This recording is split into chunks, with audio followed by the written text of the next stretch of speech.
गर्भ संवाद। मेरे राम, मेरे प्राणों के प्रिय, आप अभी मेरी कोख में है, पर आपकी उपस्थिति मेरे हर श्वास में समाई हुई है।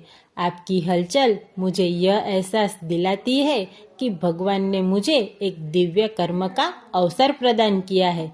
जैसे कौशल्या माँ ने श्री राम को धर्म, मर्यादा और करुणा का सजीव स्वरूप बनाया, वैसे ही मैं भी चाहती हूँ कि आप भी उसी मर्यादा पुरुषोत्तम के पद चिन्हों पर चले।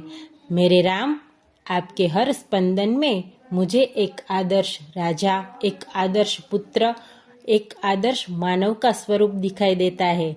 आपके जन्म से पहले ही मैं अपने आप को रामायण के भावों से सींच रही हूँ। मैं आपको सीता जैसा समर्पण, लक्ष्मण जैसा सेवा भाव और हनुमान जैसा साहस सिखाना चाहती हूँ, और इसीलिए मैंने अभी से यह सब सीखना प्रारंभ कर लिया है। हे मर्यादा, जब आप जन्म लेंगे, मेरी गोद अयोध्या बन जाएगी। मेरा आंचल आपके लिए वही छाव बनेगा जिसमें आप न्याय, प्रेम और शौर्य से खिल सके। आप केवल मेरी कोख में नहीं, मेरी आत्मा में बस चुके हैं। आप मेरे राम है, साक्षात धर्म का अवतार।